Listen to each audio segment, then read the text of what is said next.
Essa batalha que está se organizando aí em diversas frentes é a batalha, então, conhecida como a Batalha do Monte Badon. No livro aparece outro nome, vou mostrar aqui para vocês, que eu não vou saber falar este nome. E essa batalha, então, ela vai acontecer de uma forma, como eu disse para vocês, em diversas frentes. A gente tem o grupo do Sagram, o grupo do Arthur, o grupo do Dervel, o grupo dos irlandeses lá que apoiaram o Arthur.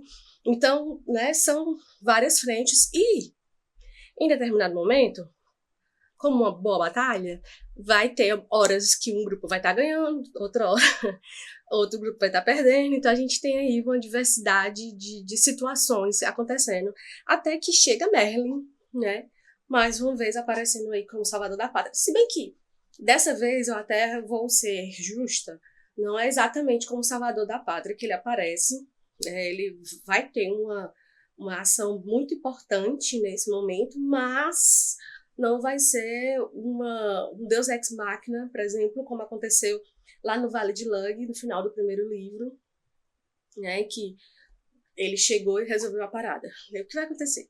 É que o Merlin vai pegar o esqueleto daquele príncipe Gawain lá, vai colocar ele em cima de um cavalo, vai amarrar ele, né, em cima do cavalo com um estandarte e uma espada, e vai soltar o cavalo desembestado no meio da batalha. As pessoas, principalmente os saxões, quando veem aquilo, ficam apavoradas e começam a bater em retirada. Quando como eu disse para vocês, há uma quebra nesse escudo defensivo. Quando isso acontece, o que vai acontecer? O exército bretão vai conseguir, então, flanquear melhor esses inimigos. Gente, assim, eu vou confessar para vocês, como eu já disse em outros vídeos, acho que até disse isso no meu vídeo passado, esse tipo de literatura não é exatamente a literatura com que eu estou acostumada. Embora eu goste de ação, ver a ação, no caso, essas batalhas muito bem descritas, às vezes ela me deixa um pouco confusa. Então, pode ser que eu não esteja fazendo justiça aqui à descrição e aos eventos de Monte Badon, que foi a grande batalha da vida do Arthur, vamos dizer assim, que tornou-o lendário. O Bernard Cornwell, aqui na nota histórica que ele coloca no final do livro, ele diz assim, talvez, né, Gildas, o historiador que provavelmente escreveu a ruína e a conquista da Britânia, uma geração após o período arturiano, registra que a batalha de Badon foi um cerco, mas de modo atormentador. Não menciona se Arthur estava presente à grande vitória que, como ele lamenta, foi a última derrota daqueles desgraçados. A história Brittonum, né, que foi escrita pelo Nennius, que foi compilada pelo menos 2 séculos depois do período arturiano, é o primeiro documento a afirmar que Arthur foi o comandante britânico no Monte Badon, onde, num só dia, 960 homens foram mortos por um ataque de Arthur e ninguém senão ele os derrubou. No século X, e aí a gente já tem 500 anos depois do período arturiano, alguns monges no oeste de Gales compilaram os Análises Cambriae, onde registraram a Batalha de Badon, onde Arthur levou a cruz de Nosso Senhor Jesus Cristo nos ombros durante 3 dias e 3 noites, e os britânicos foram vitoriosos. A gente sabe que Arthur não era cristão, então, né, há um certo equívoco aqui. E a história eclesiástica dos ingleses, do século VIII, reconhece a derrota, mas não menciona Arthur. Ele faz a seguinte conclusão. Esses 4 documentos são praticamente as únicas fontes e 3 deles não são suficientemente antigos de informações sobre a batalha. Será que ela aconteceu? Aí ele vai dizer, os historiadores, relutantes em admitir que o lendário Arthur tenha existido, parecem concordar que em algum momento próximo do ano 500 d.C., os britânicos venceram uma grande batalha contra os usurpadores saxões num lugar chamado Monte Badon. Além disso, eles sugerem que esta foi uma batalha importante porque parece ter impedido que os saxões conquistassem terras britânicas durante uma geração. E é interessante que é isso que o Dervel, já idoso lá no convento, escrevendo essa história para a rainha Graine, ele fala, né, que o Arthur conseguiu um feito muito importante, que foi deixar uma geração inteira em paz. O que, né, em paz no sentido de que os ataques saxões não viessem contra a Bretanha. O que vai ser ruim, de certo modo, porque, sabe, aquela velha frase, né? Tempos difíceis formam homens fortes e tempos fáceis formam homens fracos. Então, é mais ou menos isso que acontece. É também a geração do Dervel atual, do Dervel idoso que está nos contando essa história, é uma geração que está sendo ameaçada novamente pelos saxões. Então, assim, a última fala do Dervel idoso, quando ele aparece aqui, que não é no final da história, vai nos dar conta de que a ameaça está bem mais próxima. Inclusive, o bispo Samson devolve a espada dele, que ele nem sabia que existia mais, e diz que ele tem que ficar de alerta. Ele já é um idoso, ele não tem mais a mão, a gente vai já entender porque ele perde a mão dele aqui. E aí isso vai ser interessante para a gente entender que o Dervel até faz essa conclusão. Que o bispo está ali colocando ele como uma espécie de sacrifício, né? Que se ele ficar lá na frente de todos, ele vai acabar sendo morto muito facilmente. O que acontece, ele diz assim, que bom, é bom que eu vou morrer como meu pai, né, segurando uma espada no campo de batalha. Mas o que a gente entende é que Arthur consegue uma vitória, mas ela não é uma vitória decisiva, ela não é uma vitória final. Mais interessante ainda a gente perceber que é como se fosse uma espécie de ciclo, jornada do herói, na verdade, a jornada do herói, só que ela é um ciclo meio quebrado, porque existe algumas das figuras que compõem a jornada do herói. A gente tem o próprio herói, a gente tem o místico, só que na jornada do herói, o herói tem que ele tem que sair da Terra, tem que ir para outro lugar, com a orientação deste místico, trazer de volta para sua terra o elixir que vai salvar aquela terra dos problemas. A questão é que a gente tem aqui um Arthur que não vai nem volta, né, nesse sentido de que ele não sai da sua terra.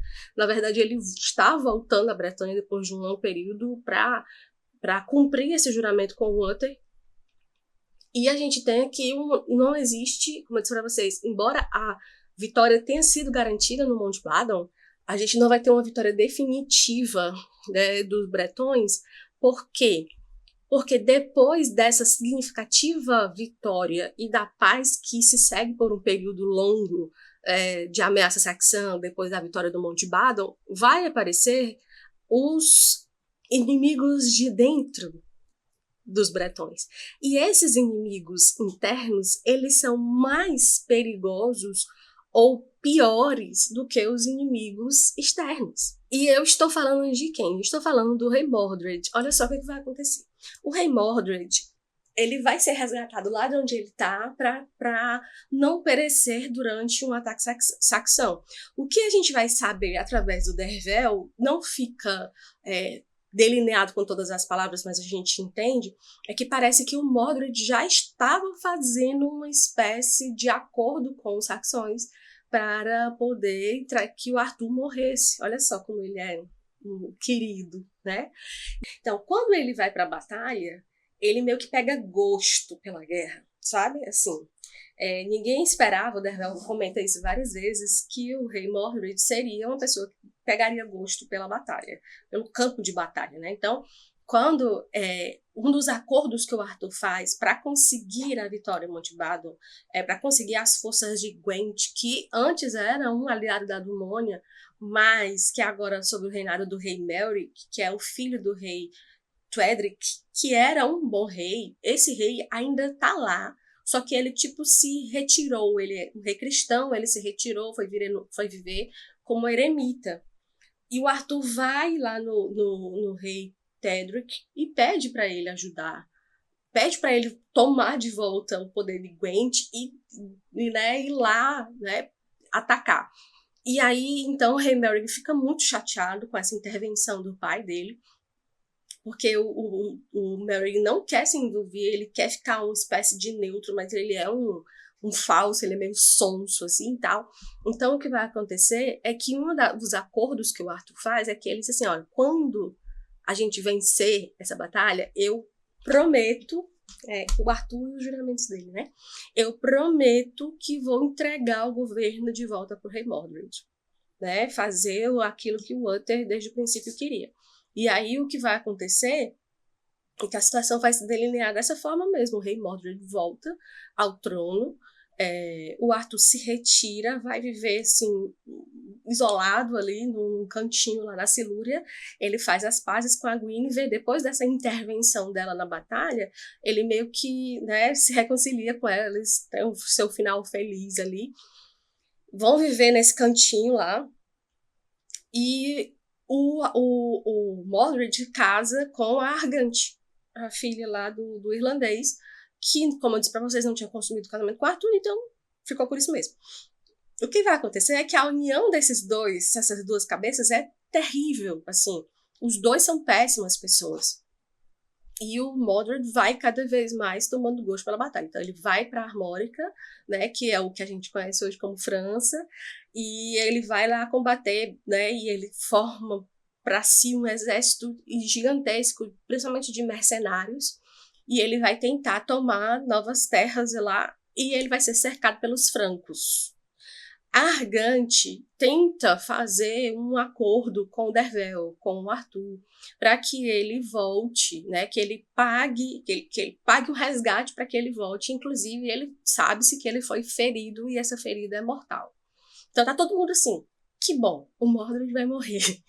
Quem vai ser o novo rei da Adônia? Então, a reivindicação principal é do filho do Arthur. Olha só, ele já é um rapaz, né?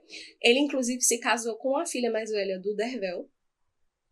Então, eles vão, né, fazer alianças para apoiar essa reivindicação do filho do Arthur. Essa reivindicação nem é tanto do Arthur. Ele até tenta falar para o filho dele que as coisas não são assim tão legais como ele imagina que seja. Tem uma frase interessante do Arthur, uma fala que eu achei bem interessante. Ele diz assim para o filho dele: quando eu tinha a sua idade, acreditava que conseguiria mudar o mundo. Acreditava que tudo que este mundo precisava era de honestidade e de bondade. Acreditava que se tratasse bem as pessoas, se lhes concedesse paz e lhes oferecesse justiça, elas responderiam com gratidão. Achei que conseguiria suprimir o mal com o bem. Creio que julguei as pessoas como cães, e que, se lhes concedesse bastante afeto, então seriam dóceis. Mas elas não são cães, Gudrun, são lobos. O rei tem de governar 1000 ambições, e todas elas pertencem a velhacos. Então ele questiona, é isso que você quer? Tem certeza disso? Até porque muito dessa ambição do Gudrun pelo rei, pela coroa, foi dado pela mãe dele, né? É o lado materno dele que está fazendo essa reivindicação. Mas ele se sente no direito disso. Ele é neto do Uther também. Então ele vai... o Arthur e o Dervel vão fazer algumas, né, alianças e tal. Eles descobrem que o rei Merrig não está, né, apoiando essa reivindicação. Pelo contrário, ele quer, né, tomar a Dumônia para ele. Então a gente vai ver, como eu disse para vocês, as ameaças internas elas são até piores do que as ameaças externas. Quando o Dervel chega na sua casa de origem, né, lá onde ele morava com a Kenwyn, porque na verdade ele morava lá ainda, só que ele passava muito mais tempo lá na Silúria, onde o Arthur estava, até porque a filha dele estava lá. A filha dele teve um filho também, então assim, ele estava lá com os netos dele, com a família dele, então ele preferia ficar lá. Só que ele tinha um dever, né, político com a Dumônia, e então ele tinha que ficar indo e voltando, né, o tempo todo. Quando ele chega na sua casa de origem, ele descobre então que foi pego numa armadilha. Na verdade, o rei Mordred não morreu coisa nenhuma, nem estava morto coisa nenhuma. A rainha Argante pagou o resgate, o rei Clovis da França, que é um personagem real, né? Interessante essa história. O rei Clovis da França, dos francos, né? Vai aceitar e vai liberar o Mordred, só que ele não está ferido. Então, ele e o exército de mercenários dele vão fazer uma matança geral, gente. Ele vai matar os homens do Dervel que estavam na Dumônia, inclusive um dos melhores guerreiros do Dervel, um rapaz que a gente acompanha a história dele inteira, então quando a gente sabe que ele morreu, pelo menos fiquei assim, pistola de raiva. O Dervel é preso, ele vai ser humilhado. Uma das grandes humilhações para um guerreiro é que a sua barba seja cortada. Então, a barba dele é cortada. Os filhos do Arthur, que estão lá com o Mordred, fazem ele de refém, vão ameaçar ele de morte, né? E só não matam Dervel. E aí o Mordred, né, tá lá assistindo toda a situação. Ele faz uma espécie de julgamento do Dervel, porque o Dervel ele pergunta: por que você não mandou alguém me salvar lá na Armórica? E o Dervel: achei que era desperdício de homens fazer isso. E realmente é um desperdício de homens, né? Enviar bons homens para morrer lá na mão dos francos era um desperdício. E aí ele fica, né, com mais raiva ainda. Lembrem que a gente tem um filho do Arthur que tem um ódio mortal do Dervel. E ele disse: olha, eu vou acabar com a sua família, eu vou acabar com você, não sei o que e tal. E o Dervel disse assim: bom, minha hora chegou, né? Vou ter que aguentar isso aqui e tal. Até que chega um druida bardo, né? Porque os bardos, eles existiam muito naquele período, que eram esses homens que contavam, através das canções, as histórias, né? Então, esse rapaz apareceu agora no terceiro livro, é o Taliesin. Ele fez toda a formação para ser druida. Ele até diz assim: mas no último dia ele desistiu porque ele não queria essa responsabilidade. E aí ele se auto-intitulou como bardo. Ele tem uma voz belíssima, assim, quando ele começa a cantar, as pessoas param todas. Então ele chega bem na hora da execução do Dervel e diz que ele não vai morrer naquele momento. Que ele tem uma profecia. Inclusive, o Taliesin realmente tem o dom da profecia. E ele, quando o Dervel embarca para Dumont, ele quer ir junto porque ele sabe que vai acontecer alguma coisa errada ali e ele quer ajudar, né? Então, ele até diz assim: olha, cuidado com esses que se fazem de amigos, cuidado com a ameaça que você não considerava uma ameaça, porque ele realmente não considerava o Mordred como uma ameaça. E aí ele vai dizer o seguinte, né? Ele intervém lá na hora da execução do Dervel e diz o seguinte: olha, ele não pode morrer agora porque ele fez uma maldição, mais ou menos assim, né? É uma maldição mesmo. Para a rainha não engravidar. E realmente a rainha Argante estava tentando de todas as formas engravidar e nunca conseguia. Chamou gente de todo lugar e não sei o que, e nada fazia ela engravidar. Então, ele dizia assim, que o Dervel, o Taliesin diz, né? O Dervel fez uma maldição para a rainha não engravidar. E o Dervel: não, é mentira, não sei o que, mas eles não dão ouvidos pro Dervel. E para quebrar essa maldição, a maldição precisa ser desfeita no amanhecer. E aí o druida que estava lá diz assim: realmente isso é verdade. Então a gente tem que esperar cair a noite, quando for amanhã de manhã, então ele pode ser executado depois que quebrar essa maldição, porque só quem pode quebrar a maldição é quem fez a maldição. Beleza. Então ele é salvo ali por enquanto. Então vamos festejar, não sei o quê. E aí ele faz lá uma bebida, ele coloca um negocinho na bebida que faz todo mundo cair no sono. Mas para que ele caia no sono, ele começa a cantar. Canta uma canção que tem a melodia de uma canção de Niná. Então o reino todo, ali Carden, que é onde eles estão, cai no sono. Todo mundo cai no sono. Então o Taliesin vai lá, derruba o soldado que está de guarda do Dervel. Inclusive o Dervel está preso na mesma cela que o bispo Sanson. Olha só que interessante. Porque o Mordred sabia que o Sanson estava apoiando a reivindicação do Melrig, tá? Então, assim, o Mordred tem dois alvos aqui, o Melrig e o Arthur, no caso, né? E aí o que vai acontecer? Eles derrubam lá o guarda e aí então ele liberta o Sanson e o Dervel.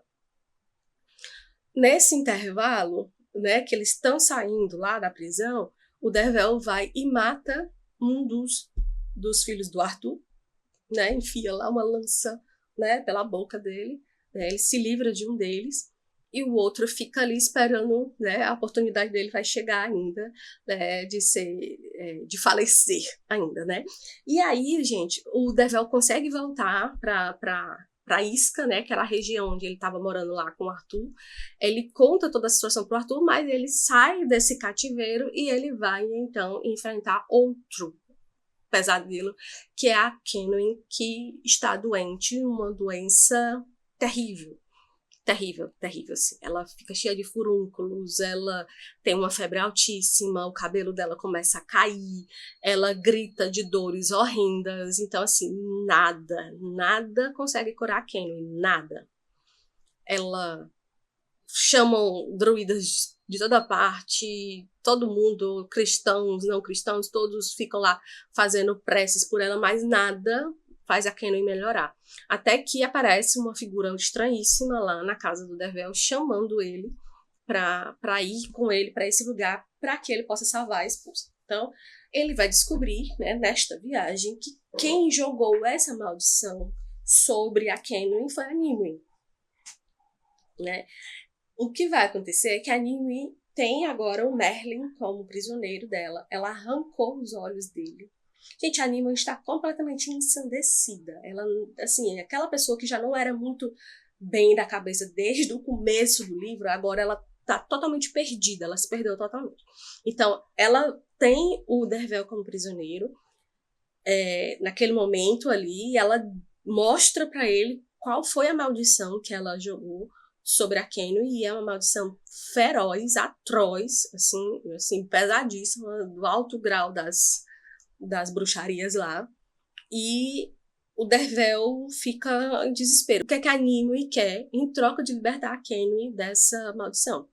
Quer que o Dervel entregue Excalibur e o Guidry para ela. Só isso. E aí o Dervel fica louco, desesperado, né? Mas ele finge que vai concordar com os termos dela e acaba conseguindo voltar para casa, e aí ele conta para todos ali o que aconteceu. A Guinevere vai ter a brilhante ideia de chamar a Morgana, que estava ali junto com Arthur para se proteger do Mordred, né? Não esqueça disso. De chamar a Morgana, que já há tempos é cristã, ela inclusive é casada com o Bispo Sanson, é um casamento que eu acho estranhíssimo. O fato dele ser bispo, ser casado, enfim. Ela é uma cristã já faz bastante tempo. E aí, quando ele pede que ela desfaça a maldição, porque ela é, talvez, depois do Merlin, uma das feiticeiras mais poderosas daquele lugar, ela se nega primeiramente, mas depois ela faz condições. Ela diz assim, ó, eu vou voltar a ser pagã, mas isso vai ter um preço. O preço é que você vai se tornar cristão e você vai ficar submetido às ordens do meu marido. E aí o Dervel estava fazendo qualquer negócio para que ele, né, salvasse a vida da Kenway. Então ela faz lá toda aquela coisa ali que precisava para desfazer a maldição, e ela precisava, então... Ele precisava, na verdade, se desfazer do vínculo que ele tinha com a Nimue. E aí ela pergunta, o que é que vocês dois têm em comum? E aí ele diz assim, ela roubou o anel da Kenway e a minha capa. Ela falou assim, não, isso é muito fraco. Tem alguma coisa que vocês dois partilham em comum. E aí ele lembra que na juventude, quando eles eram, né, adolescentes, eles tinham uma cicatriz, acho que eu comentei com vocês no segundo episódio, talvez, uma cicatriz que ela cortou a mão dela e cortou a mão dele, e eles fizeram uma espécie de pacto de sangue ali, que um sempre protegeria o outro. E aí o que acontece é que o Dervel lembra da cicatriz, tá aqui a cicatriz. De tempos em tempos, quando acontecia alguma coisa, ele olhava, a cicatriz estava mais vermelha e tal. E aí ela disse assim, então você vai ter que colocar aqui no meio desse negócio que eu tô fazendo a sua mão. Então ele pede pro Arthur cortar a mão dele com a Excalibur, né? O Galahad tá lá também ajudando e tal. Então um segura, o outro ele coloca a mão é decepada, vai levada pro fogo na mesma hora para cauterizar, né? Ele desmaia da dor, mas quando ele acorda, ele tanto é cristão como a Kenway também já tá salvo. Então, acaba que ele consegue desfazer a maldição da Nimue sem atender os termos dela, né? Que era entregar Excalibur com o Guidry. E aí a gente vai ter agora uma Nimue ensandecida, enraivecida. Ela tem a favor dela um exército de loucos, de pessoas sem terra, vamos dizer assim, sem pátria, pessoas que perderam seus exércitos principais, que seus comandantes morreram, etc. Então a gente tem vários grupos ali. E aí ela lidera esses contra agora o grupo de Arthur. ela chega na região onde eles moram, é uma região mais ou menos marítima, tem um rio que vai desaguar no mar, então é uma forma de eles chegarem a Dumônia sem ser por terra, porque eles sabiam que se eles fossem por terra, eles iriam então ser atacados pelo exército do Mordred. Então o plano deles é chegar por outro lado, se juntar ao exército do Sagramor e então atacar o Mordred e dar fim àquela carnificina que ele estava promovendo. Só que o que vai acontecer? A Nimue chega antes, e ela faz um grande feitiço, e o feitiço que ela faz é tão grande que ela encerra o feitiço com o sacrifício de quem? Do Merlin. Lembra que o Merlin estava lá como prisioneiro dela, já estava cego, então ela mata o Merlin e joga ele no mar. E ela faz um feitiço para o deus do mar, para que todos aquelas que estavam naquelas embarcações, porque são vários barcos que estão indo para Dumônia, morram. Menos o barco onde está o Arthur, o Gidry, a família deles, né? O Dervel e tal. E aí sobe uma tempestade ferocíssima. Todos os barcos naufragam, todas as pessoas morrem. Só o barco ali do Arthur que consegue, a trancos e barrancos, vencer a tempestade. E é interessante que o Dervel faz uma observação que o tempo todo, né, que aquele barco subia e descia nas ondas, o corpo do Merlin ia acompanhando, né, como se ele estivesse boiando atrás, até que chega um ponto em que a tempestade para, porque todos já morreram, né, que estavam ao redor, e aí então o corpo do Merlin consegue então afundar.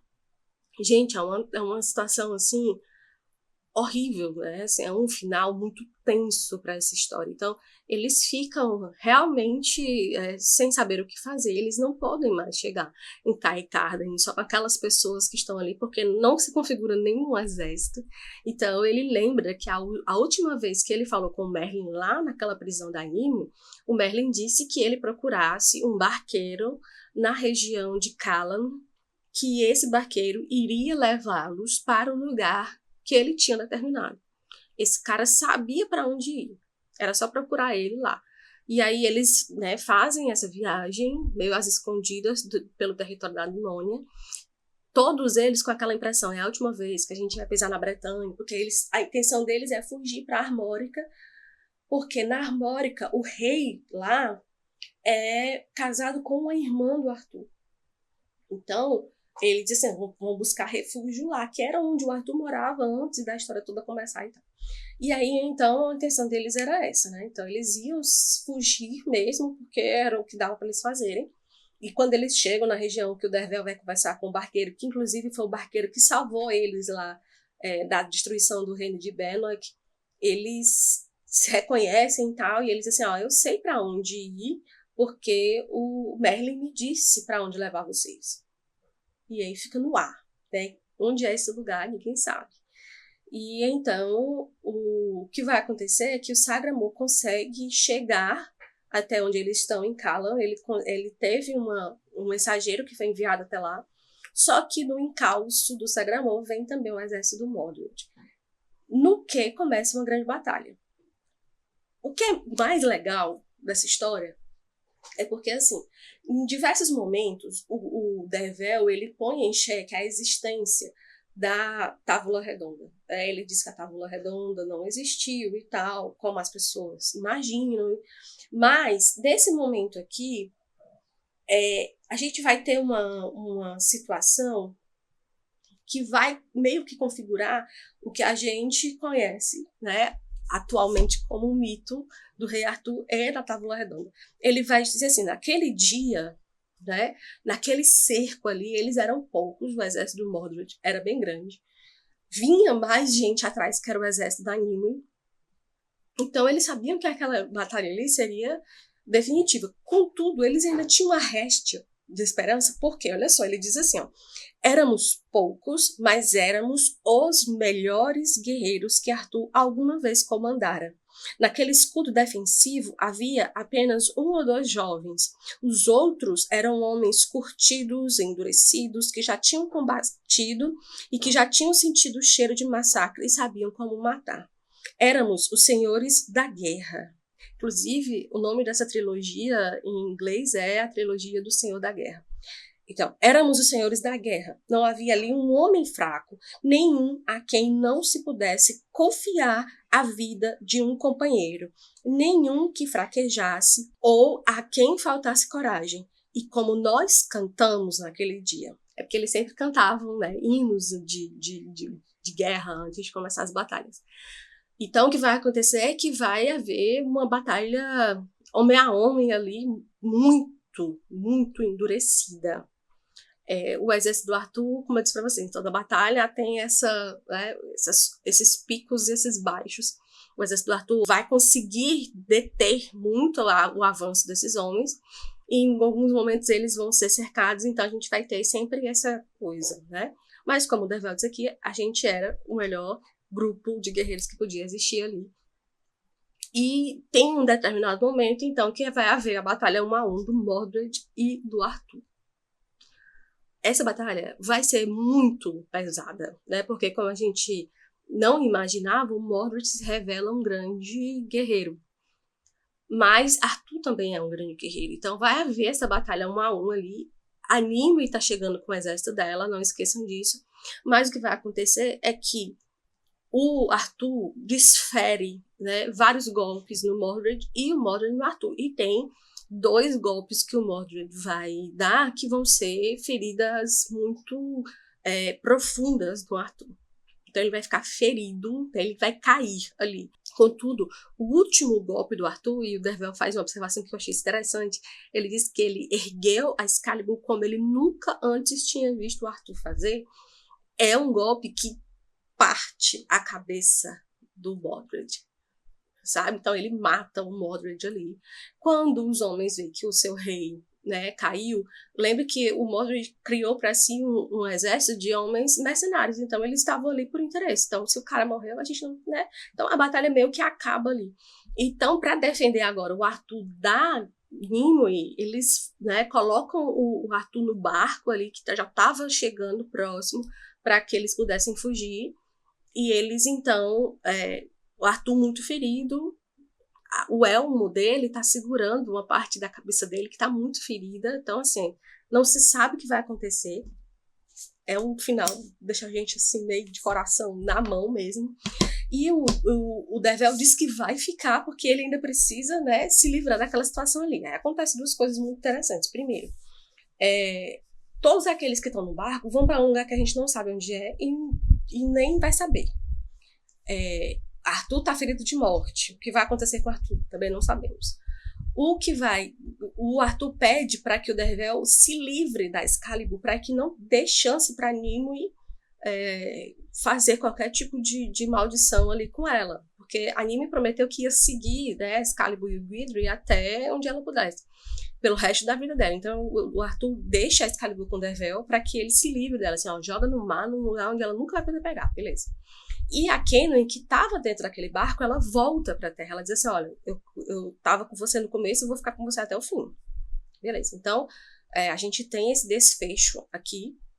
O Dervel pega um cavalo, ele vê a Nimue no alto, ele pega um cavalo, ele avança, né, pelo mar ali até onde ele podia ir, e ele joga com muita força a Excalibur no mar. Ou seja, aqui a gente tem um ponto interessante de interseção das histórias, né, da história lendária e da história do Bernard Cornwell, que é o quê? O fato de que a Excalibur, no final, depois da morte de Arthur, ela foi jogada no rio e ofertada para os deuses e tudo mais. Então é mais ou menos isso que acontece aqui, né? Ele joga a Excalibur no mar e ela, né, como uma estrela brilhante, afunda na água. E a Nimue fica desesperada, então ela até perdeu ali a chance de fazer com que quer que fosse com a Excalibur, que era um dos tesouros da Britânia. O Dervel sobe, né, numa duna ali com a Kaenwen e vê o barco se afastando. E é até uma cena muito bonita, porque tá escurecendo, a lua tá subindo, e ele diz que o barco foi envolvido por uma neblina prateada, e ninguém sabe para onde eles estão indo. Então, naquele barco vão Arthur e Guinevere, o Guidry e a Morwenna, né, que era a filha do Dervel, os seus 2 filhos e aquele barqueiro ali, foi eles que se salvaram ali daquele confronto. O que vai acontecer depois, o que a gente sabe, né, é que o Dervel, então, vai ficar sob o comando do Bispo Samson. A gente tem ali as questões políticas, né, continuaram, né, em situação calamitosa, porque a gente, né, enfim, o Moro morreu, o que é que vai acontecer nesse vácuo de poder? Outra coisa que é interessante da gente observar é que em diversos momentos a gente tem uma fala do Merlin aqui, ele repete isso várias vezes e tem um momento que ele repete até chorando. Ele diz para o Dervel assim, ó, o destino, Dervel, é inexorável. O que é uma coisa que é inexorável? É uma coisa que não tem como a gente se livrar daquilo. É o destino. É o destino, né? É muito daquilo que se apresenta, por exemplo, nas tragédias gregas, né? Então, tem toda uma questão da inevitabilidade do destino. Uma das coisas que o Merlin fala muito aqui do segundo para o terceiro volume, ele fala isso muitas vezes, é que o destino é inexorável. E aí ele afirma assim, e tudo termina em lágrimas. E é mais ou menos assim que acaba a história de Arthur, né? O Dervel vê aquele barco indo embora e ele começa a chorar, né? Ali acabou o mito, né? Ele diz assim, meu querido senhor, falava com Arthur e fiquei olhando e chorando, com o braço em volta de Kenwyn, enquanto o barco pálido era engolido pela névoa de prata brilhante. E assim meu senhor se foi, e ninguém o viu desde então. Né? Então, na lenda, né, diz que depois dessa batalha em que o Arthur foi ferido de morte, ele vai para Avalon, né, se curar, vamos dizer assim, e está esperando o grande momento de voltar ao seu reinado. Então, existe no lendário, no legendário inglês, a história, né, de que o grande rei, o rei que nunca foi, mas que um dia voltará para governar a Inglaterra, né? Que é o Arthur. É engraçado que vários países têm mais ou menos esse mesmo legendário, né? Aqui, Portugal tem o Dom Sebastião, que o corpo dele também nunca foi encontrado, então existe essa mitologia em torno dele e etc. Para terminar, já está bem grande esse vídeo, né?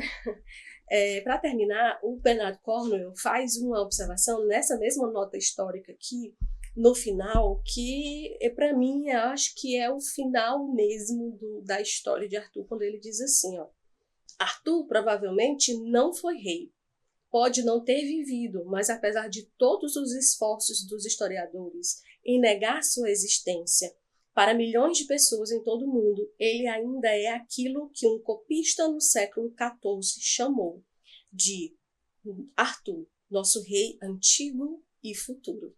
Então, veja que, embora a história não consiga afirmar categoricamente que existia um Arthur, que ele foi rei da Bretanha nesse período, a lenda persiste, ele ainda vive nessa lenda. 1500 anos depois, ainda é um assunto relevante, tanto é que nós estamos aqui lendo e relendo histórias desse mito arturiano e vejam assim como o legado dele chegou tão longe, mesmo talvez ele nem tenha existido, mas essa lenda ela é muito importante para a história da Inglaterra e é uma história importante para nós que gostamos desse tipo de história, tá? Então a gente encerra aqui esse projeto nas páginas das Crônicas de Arthur.